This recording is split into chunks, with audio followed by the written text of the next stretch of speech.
When my mom looks for that Social Security deposit to be made in her bank account, that's how she's going to feed herself. That's how she's going to get things done. He doesn't give a damn if his Social Security check comes or not.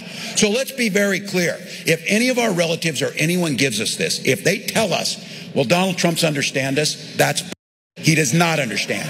He does not understand. So that is obviously Tim Walz. He's in North Carolina. It is the first day of early voting there.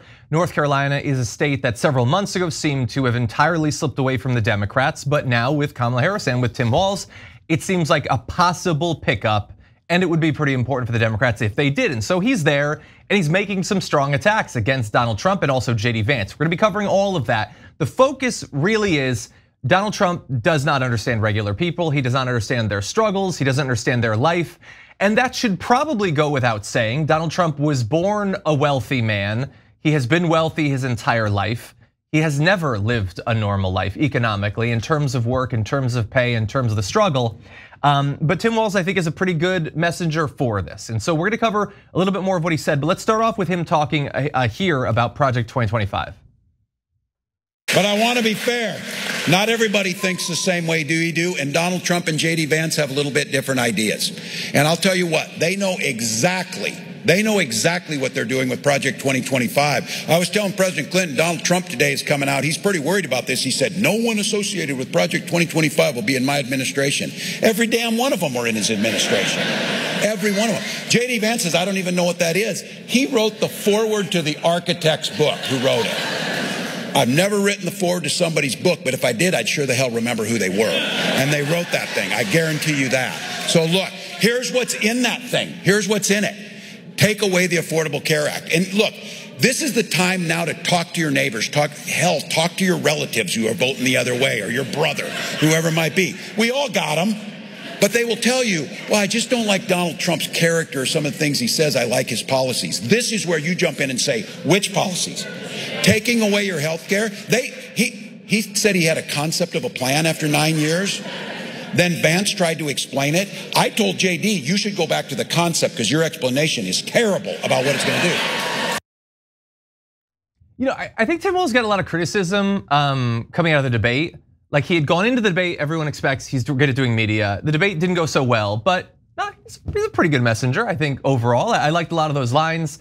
The concept thing was good. The forward thing was good. It seems weird that at this point, he still hasn't written the forward to a book. Let me just offer my novel, Shadow of the Mouse Thief, is probably not what you were expecting. Middle grade fantasy, it's about a mouse going on adventure, but I wouldn't say no if you wanted to write the forward. In any event, we're gonna turn to Social Security in a moment, but what do you think so far?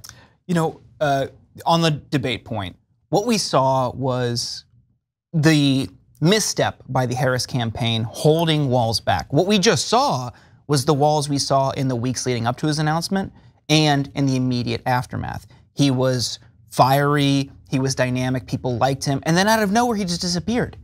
They, put him in the basement, I guess, like Biden, and they held him back, they clipped his wings, don't say the weird thing, stop with the weird stuff. No, this clearly works, is why people wanted him to begin with, and you're seeing that. Now on the debate stage, this was in this period where they were trying to refine and think through every single little thing that he said, and he came off wonky, he stumbled, he was cold. Vance, who had been making the rounds in uncomfortable interviews for weeks, knew how to deflect, knew how to answer the tough questions, knew what to say and what not to say in moments where he could be cornered. With the exception of the very last question about who won in 2020, I think Vance outclassed him, but here he is. Walz is back to his original form, which is great. They need this in the final stretch.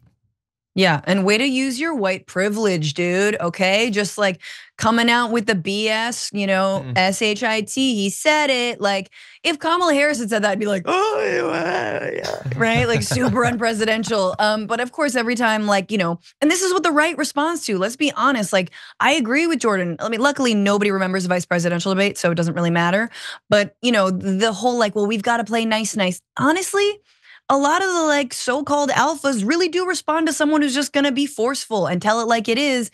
And you see, the politics are different, but Tim Walz right there, especially very disheveled, kind of on his no give no more Fs vibe. gives a lot of Bernie. And I think that's why people like Bernie, because like, I'm just gonna explain something very directly to you, and I'm not gonna couch it in consultant speak.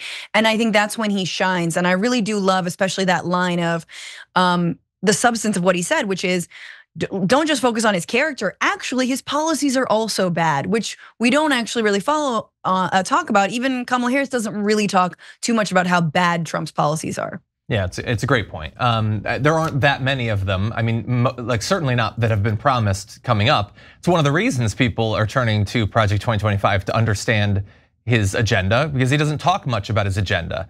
He talks a lot about how scary Guatemalans are and people from El Salvador and Haiti and all that. But other than that, not a lot of policy.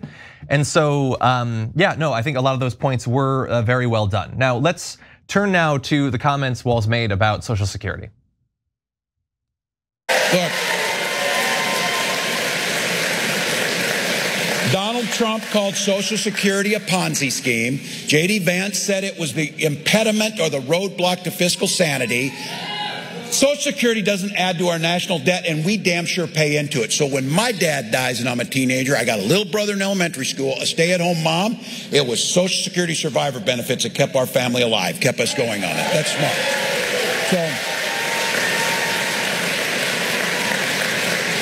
So look, we hear this, and this is a tough state. We know how to do this stuff. So when they tell you, just pull yourself up by your bootstraps, damn happy to do it. We just didn't have any boots. So Social Security is the boots.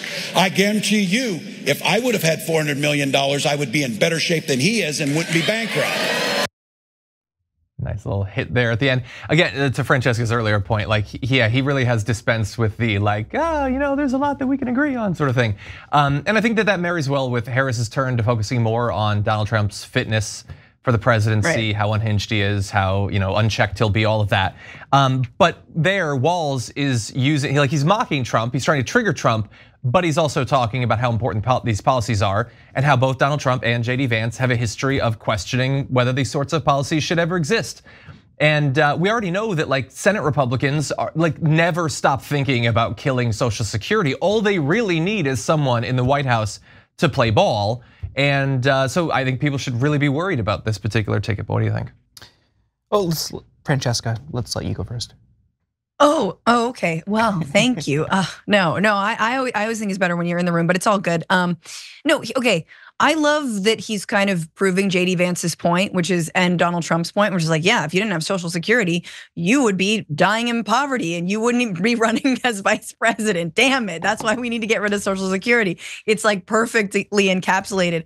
What I also like about Walz and his attitude here and really focusing on the substance is that room is small. I mean, it's a gymnasium of a school. He's talking to organizers. These are people who in the next few weeks, whatever it is, 18 days, 17 days, are going to be knocking doors. They're going to be working polls. They're going to, boots on the ground. This is the work they're doing. So he's got to fire them up. And I love that he's doing it in such a substantive way that really speaks to their intelligence and not just rah-rahing them, which I think too many candidates do. So if I were an organizer in North Carolina, if I were making calls, which a lot of people are, that would really energize me to get on the phone and do so. So I think Walz is probably the best messenger for undercutting Trump's commitment to the working class. That's something he's rode obviously in 2016 to victory on, and there are a lot of people who believe him because he still somehow portrays himself as an outsider, and I think correctly, although he is part of it, frames the political elite in both parties as abandoning workers. And that's why you've seen shifts in places like the Rust Belt over the years, and shifting more conservative towards Trump because he can exploit a working class first message, never delivering on it, of course. But one of the main culprits, if you remember that clip, he was flanking Walz. It was Bill Clinton. I mean, Bill Clinton's trade policies, NAFTA, decimated the working class in places where I grew up. People don't like him, don't trust him. That's why they didn't trust Hillary. And I still think Hillary would have been a slightly better alternative to Trump on some things. I don't know. She was pushing the TPP that would have further decimated areas like the Rust Belt. In post-industrial America, they have a distrust for people like him. So I think it undercuts the message just aesthetically. He's obviously not front and center in that. Looks like he did speak. But when you see some union workers across the country, not all, of course, I don't even know if it's a majority, but if there are enough to switch because they don't trust them, that's concerning.